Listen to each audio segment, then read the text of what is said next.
계속해서 바벨론의 멸망에 대해서 하나님께서 말씀하시는 것인데, 우리가 이제 왜 이렇게 반복해서 계속해서 말씀하실까, 그런 생각이 들 수 있습니다.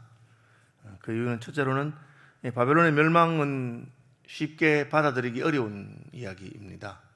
그래서 믿기 힘든 사실이니까 한 번 말해도 이렇게 아멘으로 그렇게 받아들이지 않습니다. 예를 들면 천사가 마리아에게 내가 성령으로 잉태해서 하나님의 아들을 낳을 것이다. 마리아는 믿음의 사람이잖아요. 그럼에도 불구하고 그 말은 참 한꺼번에 이렇게 받아들이기 쉽지 않습니다. 그래서 마리아가 저는 아직까지 사내를 알지 못하는 자인데 어떻게 이런 일이 있겠습니까? 그러니까 천사가 그 다음에는 무슨 말 하느냐, 지금 내가 사람의 아들을 말하는 것이 아니고 하나님의 성령이 너를 덮으시고 너는 거룩한 자를 잉태할 것인데 하나님의 아들이다, 그분이. 그러니까 마리아가 그랬어요. 예, 주의 계집종입니다, 말씀대로 하십시오. 아주 믿음의 사람인 마리아조차도 어떤 일은 쉽게 그렇게 받아들이기 어려운 그런 일들이 있습니다. 하나님께서 이제 바벨론을 통해서 이스라엘과 예루살렘을 멸망시키고 포로로 잡혀갔습니다, 많은 사람들이. 그런 형편에 지금 바벨론은 떠오르는 태양과 같이 나라의 국력이 강하고 힘이 센데 하나님이 쭉 예언하시다가 막판에 가서 내가 바벨론도 심판할 것이다, 바벨론을 완전히 멸망시킬 것이다, 내가 그들을 내 손의 망치와 같이 심판하는 데 사용했는데 이제는 그가 교만하고 하나님을 배신하고 그리고 다른 사람들에게 잔나게 했기 때문에 내가 심판할 것이다, 그렇게 말하니까 이게 잘 안 믿어진단 말이에요. 그래서 두 번, 세 번 반복해서 말씀하십니다. 또 이 일이 금방 일어날 일이 아니고 70년이 있어야 일어날 일입니다. 앞으로 시간이 많이 있는 것이죠. 그러니까 먼 이야기잖아요. 여러분들도 이미 우리 여기 새벽에 나오시는 분들 하면 이미 이제 대부분 결혼하시고 또 자녀도 낳고 해서 나이가 많은데 앞으로 70년 뒤에 이야기라면 이렇게 실감도 별로 안 나고 그건 나하고 별로 상관이 있겠는가, 그런 생각이 들 수 있습니다. 그렇지만 우리 후손들과 상관이 있고 우리나라와는 상관이 있는 이야기입니다. 그래서 하나님은 반복해서 말씀하시면서 바벨론의 포로로 잡혀가 있어도 거기에 영원히 살 것처럼 하면 안 된다. 살다가 하나님께서 언젠가 돌이킬 날이 있을 것이다, 70년이 지나면 돌아와야 된다, 그렇게 해서 반복적으로 말합니다. 실제로 그렇기 때문에 다니엘은 계속해서 기도하면서 하나님이 선지자 예레미야로 말씀하신 그 때가 오기를 위해서 날마다 기도하면서 예루살렘 회복을 하는 것이죠. 자손들에게도 전달해 줘야 되기 때문에 이 유사한 예언을 다니엘이 금신상을 통해서 봤습니다. 금머리가 바벨론 제국인데 그것이 무너지는 것입니다. 그렇죠? 그 다음 메데파사. 그러니까 다니엘이 본 환상은 좀 더 나가서 이 바벨론의 멸망뿐 아니고 그 다음 나라들, 그 다음 나라들, 그 다음 나라들, 그리고 마지막에 사람의 손도 뜨지 않은 어떤 돌이 나타나서 그 신상을 무너뜨리고 그리고 온천하에 그 돌이 가득한 더 큰 그림도 있는 것입니다. 어쨌든 하나님께서는 예레미야를 통해서 미리 두고 반복해서 이렇게 말씀하신 것을 알 수 있습니다. 그 내용은 무엇입니까? 오늘 본문의 내용은 11절을 보시면 여호와께서 메대의 왕들의 마음을 부추기사, 그렇게 되어 있고요. 1절에 멸망시키는 자의 심령을 부추겨, 그렇게 되어 있으니까 또 우리는 이 지나간 일이기 때문에 알고 있습니다. 바벨론이 메대와 파사라고 하는 그 다음 세대의 나라들에 의해서 무너졌다는 것을 알고 있습니다. 그래서 메대 파사를 하나님이 일으키셔서 바벨론을 멸망시켰습니다. 바벨론은 아주 강한 나라였죠. 그렇지만 그는 또 다음에 일어나는 메대와 파사라고 하는 강한 나라에 의해서 무너지게 됩니다. 그런데 무너뜨리는 방법이 멸망시키는 자의 심령을 부추겨 바벨론을 치고, 그렇게 되어 있죠. 11절에도 메대 왕들의 마음을 부추기사 바벨론을 멸하기로 뜻하시니, 이게 이제 하나님께서 개입하시는 것은 초자연적인 것만 있는 건 아닙니다. 노아 홍수 심판을 통해서 온 세상을 하나님 직접 멸하시기도 하고 소돔과 고모라를 불로, 하늘에서 내리는 불로 멸망시키기도 하십니다. 그러나 하나님은 자연 이 인간 세계의 법칙을 그대로 이용하셔서 사람과 사람 사이에 분쟁이 있고 나라와 나라 사이에 분쟁이 있습니다. 그런데 하나님이 한 나라의 왕들의 마음을 부추겨서 다른 나라를 치게도 하시고 그렇게 한다는 것이죠. 그러니까 우리가 여기서 깨달을 수 있는 것은 그냥 인간관계에 일어나는 일이라고 하더라도 단순히 그 사람과 나만의 일이 아닐 수 있습니다. 하나님께서 그 사람의 마음을 부추길 수도 있고 내 마음에 격동시킬 수도 있고 하는 겁니다. 그래서 이걸 그냥 그 사람은 내가 말하는 것마다 반대해요, 혹은 그하고 나하고 사이가 안 좋아요, 그런 식으로 생각하지 말고 혹시 하나님께서 이 뒤에 계시는 것이 아닌가. 그렇다면 우리가 그 사람의 말로 받지 말고 하나님의 말로 받고, 하나님이 그 사람을 통해서 내게 어떤 말씀하시는가. 이제 그렇게 되면 상대가 뭐 나보다 못나고 아이고 혹은 나를 싫어하는 사람이라 하더라도 거기서 유익을 얻을 수 있습니다. 하나님께서 말씀하시는 것을 받아들이기 때문에 그렇죠.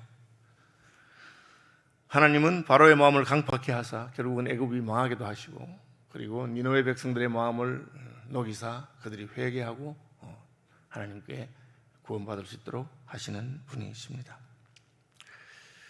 내가 타국인을, 메대와 파사 사람들이죠, 바벨론에 보내어 키질하여 그의 땅을 비기하리니. 키질은 아시죠? 곡식을 알곡과 죽정을 이렇게 중력에 따라서 나눈 것, 높이 띄우면 이제 바람이 불면 이렇게 죽정이 날아가고 또 알곡을 하고, 또 이렇게 키질하면 무거운 것은 안에 모이고 가벼운 것은 밖으로 나가고 그렇게 하는 것이죠. 구분하는 방식인데, 메대와 파사가 와서 마치 키질하는 것처럼 싹 해서 거기 있는 바벨론 사람들을 다 이렇게 모아서 포위해서 공격할 것이라고 말하고 있습니다. 아주 철저하게 바벨론만을 공격 대상으로 한 그런 공격이 있을 것이라고 말합니다.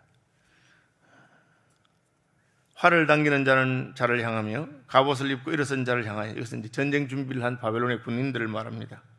그들을 향하여 쏘는 자는 그의 활을 당길 것이라. 이것은 단순히 조준만 하고 있지 말고 사격하라는 것이죠. 하나님이 바벨론을 공격해라, 쏘아라, 그냥 그의 장정들을 불쌍히 여기지 말며 그의 군대를 전멸시켜라. 포위만 하지 말고 다 죽여버려라. 이 말은 항복에도 받아주지 말아라. 그게 여호수아가 가나안 땅을 정복할 때 있던 일입니다. 왜? 이것은 하나님의 심판이기 때문에 그렇습니다. 심판이기 때문에 그냥 뭐 그때 하나님의 심판이 시작됐는데 그때 가서 아이고 잘못했습니다, 안 되는 거죠. 기회 있을 때 회개하고 돌이켜야 되는데, 사실 이게 기회를 준 것입니다. 70년 뒤에 일어날 일이기 때문에 미리 말한 거죠. 그런데 그렇게 그때가 되면 전멸할 것이다. 무리가 갈대아 사람의 땅에서, 자기 땅이죠, 죽임을 당하여 엎드러질 것이요 관통상을 당한 자가 거리에 있습니다. 사람들이 죽어나가고 또 죽어가는 사람들이 거리에 다 보이는 패전한 나라가 될 것이다. 그렇게 말하고 있습니다. 이스라엘과 유다가 이스라엘의 거룩하신 일을 거역함으로 죄가 땅에 간, 갑자기 이스라엘 얘기를 하고 있습니다. 이스라엘과 유다도 멸망했죠. 죄를 지어서 하나님 앞에 잘못했습니다. 그 죄가 작지 않습니다. 땅에 가득했습니다. 그의 가득하나, 그러나 그의 하나님 만군의 여호와에게 버림받은 호랍이 나이다. 갑자기 왜 이 말 하십니까? 하나님이 바벨론을 심판하실 것이다. 전에 예루살렘과 유다도 심판했고 이스라엘도 사마리아도 심판했다. 그렇게. 그러나 차이가 뭐냐? 죄는 지었지만 버림받지는 않았다. 여전히 하나님 사랑하시고 사랑하기 때문에 징계하신 것이다. 그래서 우리는 죄 때문에 망하는 것이 아니고 하나님의 용서와 그 회개, 은혜를 받지 못하기 때문에 망하는 것입니다. 예수 믿는 사람이 죄가 없는 사람이 아닙니다. 예수 믿는 사람도 여전히 죄가 있지만 그러나 우리는 하나님과의 관계가 남아 있습니다. 그는 그의 하나님 만군의 여호와에게 버림받은 호랍이 아니라, 버림받은 존재는 아니다. 그렇게 말했습니다. 다윗도 죄를 지었습니다. 아브라함도 거짓말했습니다. 그러나 남아있는 건 하나님과의 관계는 남아있습니다. 어떤 사람들은 나는 죄도 많고 해서 예수 못 믿겠어요, 교회 다닐 수 없겠어요, 그렇게 생각하는 사람들이 있습니다. 그럼 끝난 겁니다. 죄가 많아도 하나님, 제가 뻔뻔스럽긴 하지만 저를 용서해 주십시오, 저는 하나님밖에 없습니다, 예수님밖에 없습니다. 그것은 관계가 남아있는 것이죠. 그 관계가 끊어지면 끝인데, 바벨론하고 유대인들의 차이가 뭐냐? 이스라엘은 하나님과의 관계는 남아있다는 것이죠. 비록 죄는 지었지만. 그래서 우리가 죄 안 짓고 거룩하고 깨끗해서 구원받는다고 착각하면 안 됩니다. 우리가 하나님 보시기에 죄 안 짓고 거룩하고 깨끗하게 그럴 수준에 올라갈 수가 없습니다. 비록 어렵게 산다 하더라도 우리의 의는 다 누더기와 같은 것입니다. 여러분 괜찮은 사람이라고 생각했는데 뭐 청문회에 갖다 놓으면 틀어보니까 먼지 안 나는 사람이 없는 거죠. 인간의 청문회도 그런데 하나님의 심판대 앞에 가면 어떻겠습니까? 우리가 다 몰라서 그렇지 죄가 다 많다는 것입니다. 그러나 하나님과의 관계가 끊어지지 않는 사람, 다윗이죠. 다윗은 죄를 지었습니다. 그리고 죄가 드러나서 아들이 쿠데타를 일으키고 그래도 그는 하나님께 나가는 것을 계속했습니다. 하나님 저를 용서해 주시고 주의 성령을 내게서 떠나게 하지 마십시오. 저는 원래 나쁜 놈이었는데 하나님 은혜로 여기까지 왔는데 은혜를 더 주십시오. 그렇게 말하는 겁니다. 바벨론은 그렇지 않았습니다. 바벨론은 죄를 지었을 뿐 아니라 하나님과는 아무 상관이 없는 나라가 됐습니다. 그러니까 하나님 심판하십니다. 바벨론 가운데서 도망하여 나와서 각기 생명을 구원하고 그의 죄악으로 말미암아 끊어짐을 보지 말지어다. 하나님이 바벨론을 심판하기로 작정했기 때문에 지금 바벨론에 있으면 안 된다는 겁니다. 롯이 그랬죠. 소돔 고모라에 있으면 죽습니다. 그 말을 비웃었던 롯의 사위들은 불타 죽었습니다. 롯과 그의 딸들은 탈출해서 살게 됩니다. 하나님이 심판하는 곳에 있으면 안 됩니다. 그래서 하나님이 싫어하는 자리, 하나님이 심판하는 자리에 있지 않도록 해라. 그것이 복 있는 사람이다. 죄인의 길에 악인의 꾀에 오만한 자의 자리에 가지도 말고 서지도 말고 앉지도 말아라. 그렇게 말씀하고 계십니다. 그의 죄악으로 말미암아 끊어짐을 보지 말지어다. 있으면 하나님이 심판하는 걸 볼 것이고 너희도 같이 될 거니까 그래서 돌아오는 것입니다. 이는 여호와의 보복의 때니 그에게 보복하시리라. 하나님 심판하는 것이니까 하나님이 보복하시는 거니까 이건 뭐 막을 자가 없다는 것이죠.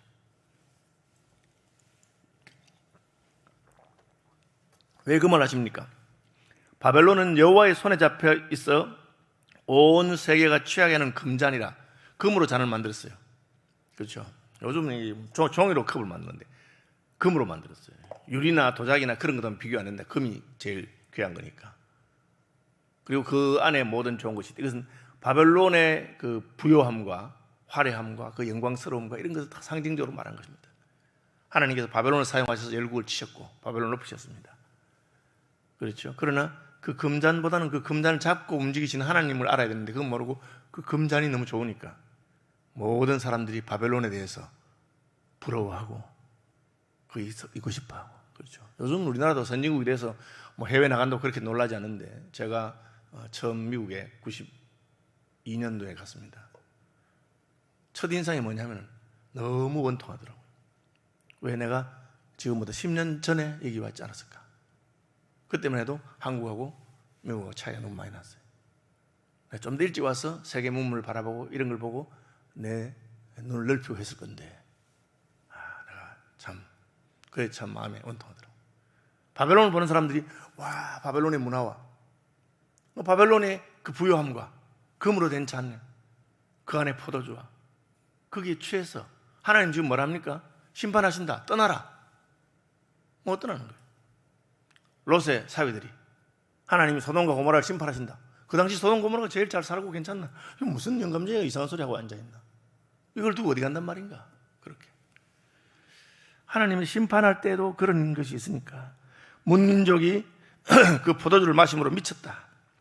그 취해서 그 문화에 취해서 어쩔 줄 모른다.